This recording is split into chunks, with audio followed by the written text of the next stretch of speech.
aunque podemos comentar que algunos de estas personas, de estos guardias, podrían llegar a tener una conducta diferente a lo esperado con lo que son los reclusos.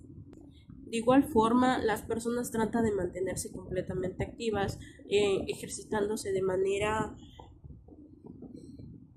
ligera actividades físicas dentro de sus propias celdas. No existen visitas, programas de reinserción, espacios recreativos, actividades deportivas. Se elimina completamente cualquier tipo de estímulo o distracción que pueda, este con el fin de debilitar la estructura de control de las pandillas. De igual forma, la alimentación es completamente básica, repetitiva y escasa. Apenas cumplen con ciertos criterios nutricionales, los cuales son muy mínimos. No contemplan dietas especiales ni preferencias individuales, lo cual mantiene una repercusión a lo que es la salud física de los reclusos. Tienen acceso médico muy limitado y restringe únicamente, más bien, las salidas de emergencia. Es decir, si alguno de ellos sufre una herida grave que atente contra su vida y como tratan las personas encargadas, tratan de mantenerlos con vida, pues es la única salida que podrían llegar a tener, el cual es en el mismo centro, simplemente lo cambian a otra área. De igual forma, se sabe que la celda de castigo, que mayormente es conocida así, es completamente oscura, a lo cual aquella persona que cometa alguna infracción es encerrada ahí por un tiempo no determinado, a lo cual también tiene repercusiones en la salud mental, esto debido al confinamiento prolongado y la ausencia del contacto familiar y las actividades significativas. Aunque algunas de estas personas, principalmente los jefes, tratan de mantener un control sobre los demás, ya sean comunicaciones constantes con algunos reclusos dentro del mismo centro y en las personas que se encuentran fuera de ese centro, es decir, aquellas personas que están privadas de la libertad en otros lugares, mantienen una comunicación constante con aquellas personas a los cuales se podrían decir son de un rango menor a ellos, ya sea en dirección desde dentro, en el cual ordenen realizar ciertas actividades, ya sean ataques a rivales o contactarse con algunos distribuidores de armamento o de consumo de sustancias.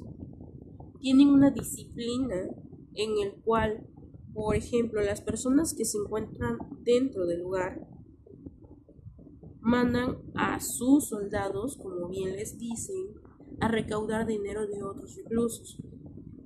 Este dinero es completamente para ellos para obtener beneficios y aquellas personas que están fuera también pueden llegar a contactarse con ellos para comentarles cómo están yendo las cosas.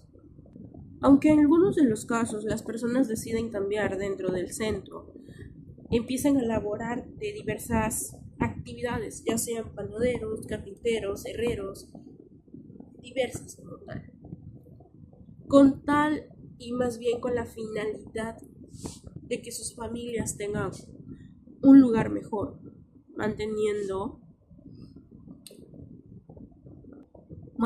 un cambio y una conexión con aquellas personas.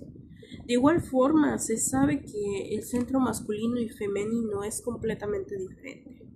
Por ejemplo, el centro masculino están marcados por una sobrepoblación, una violencia y también jerarquías o autogobierno. Por ejemplo, las jerarquías, como sabemos, los jefes mantienen su lugar y brindan protección a cambio de favores. La sobrepoblación y las condiciones es completamente diferente. Algunos duermen en el piso, comparten el lugar de donde se acuestan, los cuales vienen siendo similares a los estantes de 3, 4 pisos, donde ellos únicamente van a dormir. Ellos se pueden llegar a cubrir con sábanas, con toallas, hasta con su propio uniforme. Al contrario del centro femenino, Aquellas mujeres presentan retos específicos y muchas veces sufren de violencia de género, depresión, el cual vendría siendo su salud mental y también algunos relacionados con la maternidad, puesto que algunas mujeres entran embarazadas o más bien sin saber que estaban embarazadas. El embarazo y el parto es completamente algo que muchas personas ignoran. Como bien sabemos, aquellas mujeres que no están en estado de gestación mantienen un confinamiento completamente estricto. Esto también aplica a aquellas mujeres gestantes, la cual la falta de vitaminas, la luz solar, atención médica durante el embarazo, hace poco posible el desarrollo sano o correcto del feto, a lo que puede determinar las siguientes acciones, las siguientes complicaciones en el lugar y tanto para ellas como para algunas otras reclusas. Por ejemplo, la atención médica. Como bien sabemos, la atención médica es completamente un derecho que se debe de garantizar, aunque en este lugar las mujeres como tal no tienen la atención médica necesaria. Estas tienen una atención tardía, insuficiente y contratos que no entran en los conocidos derechos humanos. También deben esperar horas o días para una revisión para saber el bienestar de su bebé y en el momento del parto es completamente sin anestesia y con poca privacidad en caso de que no la atiendan en el momento. En cambio, cuando se llega a atender en el instante o tal vez cuando empiezan ya el labor de parto, el traslado al hospital es otro asunto. Pues bien sabemos que deben de ser trasladadas con un escolta completamente armado, lo cual puede ser humillante y doloroso para estas mujeres, principalmente cuando se trata con desconfianza. Algunas dicen y recalcan que no pueden huir estando en tal situación, pues tienen miedo de perder a sus hijos. En cambio, la crianza del menor dentro del centro es un punto y aparte, pues los menores tienen que convivir con todas las reclusas en un lugar donde no está capacitado, donde no tienen los módulos necesarios, no están adaptadas estas áreas y tampoco están en condiciones óptimas. Estos espacios adaptados deberían incluir juguetes, actividades para los niños y cunas. Sin embargo, la calidad de vida varía mucho. De igual forma, estos espacios no tienen el personal capacitado ni suficiente. De igual forma, en este lugar hay dos tipos de madres: aquellas que crean un vínculo inolvidable con sus hijos y tratan de darle lo mejor a pesar de las circunstancias en donde se encuentran, y aquellas que lo rechazan para protegerlo principalmente del atentado o de heridas emocionales o físicas de otras personas. Cabe resaltar que algunas reclusas podrían llegar a tener trauma postparto, el cual no es debidamente atendido por el escaso personal capacitado. De igual sabemos que la separación del menor y la madre es algo muy doloroso, pues debidamente la separación del menor es completamente a la edad aproximada de 5 a 6 años, que es la edad límite en el cual debe de salir de este lugar. Esto puede ser algo doloroso para la madre y en ocasiones un alivio, dependiendo del destino del menor, el cual varía. Por ejemplo, puede quedarse con familiares, podrían ser tíos, abuelos, incluso el padre del niño, lo cual pues sería más tranquilo para la madre. En cambio, es preocupante cuando no se sabe a dónde va a parar. Por ejemplo, el abuelo, el tío, el padre, la madre se encuentran en los centros de penitenciario y el menor tiene que pasar a cargo de las autoridades del estado o del lugar o municipio donde se encuentre. Asimismo, no van a saber a qué familia fue llevado cuál es el estado del menor y si realmente lo están cuidando debido al pasado de los padres, a lo cual probablemente hace casi imposible la adopción de los niños. El documental presentado por Cristian Poveda trataba de retratar la cruda realidad que viven las pandillas, tratando de humanizar un poco más a los miembros de estas y no enfocarse tanto en sus crímenes. Trataba de reflejar las dinámicas internas de la pandilla y el vínculo de con la pobreza que estos poseían, además de cómo en cierto punto de sus vidas estos llegaban a sentir una gran desesperanza con lo que es el Estado y la sociedad. Así que, pues, debido a estas faltas de oportunidades, ellos lo que decidían era recurrir al crimen organizado. Y debido a la situación que tenían con el Estado, el crimen organizado y diferentes pandillas, específicamente la Mare 18, que es de la cual se hablaba principalmente en el documental de Christian, fue que uno de estos problemas era que el gobierno ya había intentado hacer demasiadas treguas contra las maras y pues también había intentado hacer diferentes formas de solucionar esto con movimientos de rehabilitación. El problema es de que desgraciadamente ninguno de esos programas funcionaron y pues el gobierno decidió quitar esa ayuda, ese apoyo y tomar una medida más drástica, que sería una represión más directa. Y todo esto fue con la creación del Centro de Confinamiento del Terrorismo, también conocido como el CECOT, que realmente es reciente. Fue propuesto por el presidente Nayib Bukele como una parte como una estrategia para eliminar las pandillas que abundaban en el territorio. Así que construyeron un centro de confinamiento que impulsaba el régimen de la excepción, el cual, pues, como mencioné, ha sido muy reciente. Fue inaugurado en marzo del 2022 debido, pues, a que los homicidios cometidos por los Mara estaban aumentando en estas décadas. Esta medida permitió pues muchos arrestos masivos sin un orden judicial, lo que generó pues una necesidad del centro penitenciario. El CECOT fue construido en un tiempo muy récord, la verdad, en un municipio alejado de Tecoluca, con una capacidad para 40,000 reos, convirtiéndose en una de las grandes cárceles, principalmente en América Latina. Se diseñó con un enfoque de seguridad externa y un aislamiento total, con tecnología avanzada, bloqueadores de señal y control absoluto de actividades internas.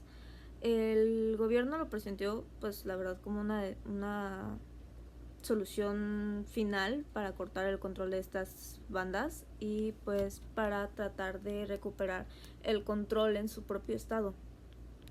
Ahora, esta cárcel funciona específicamente para los pandilleros.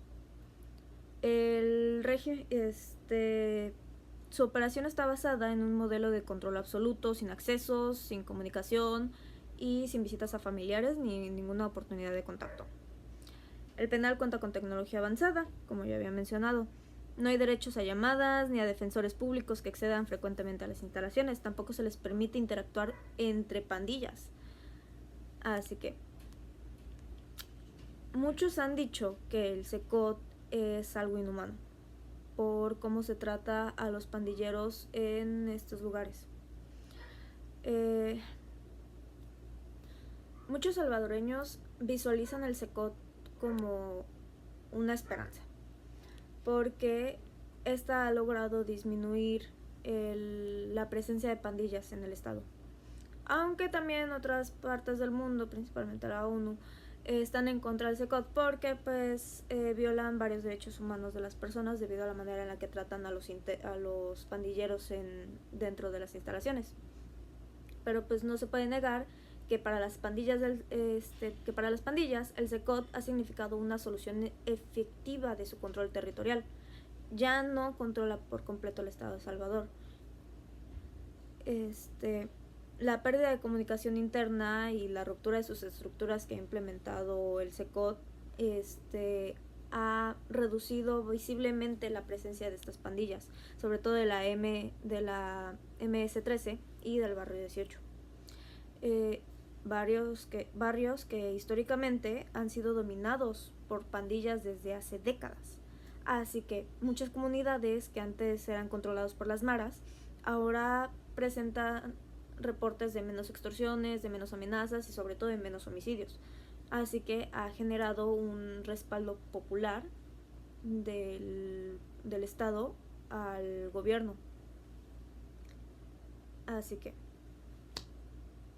hay un contraste muy diferente entre el documental de La Vida Loca, presentado por Cristian Poveda, comparado con la década actual en la que nos encontramos. El centro de confinamiento del terrorismo, pues son dos enfoques completamente diferentes de lo que él quería presentar y lo que ahora estamos viviendo. Por una parte, La Vida Loca trataba de humanizar al pandillero, enfocándose en lo que había, en que había una ausencia o una ineficiencia por parte del gobierno, y por otro lado, actualmente como sociedad se deshumaniza completamente al pandillero, debido a que pues ahora ya Nayib Bukele ha decidido tomar un control más autoritario como una estrategia de un castigo masivo, sin distinción, sin preguntar, simplemente perteneces a una pandilla, vas al SECOT. Esto contrasta completamente con el lapso de 10 años, de aproximadamente 10 años que hay entre la grabación del video y la creación del SECOT. La sociedad ha mostrado que ha tenido que cambiar por necesidad, que ha intentado hacerlo por las buenas y que de estas maneras no ha funcionado correctamente para la prevención de las pandillas en esta situación en el territorio del estado de El Salvador.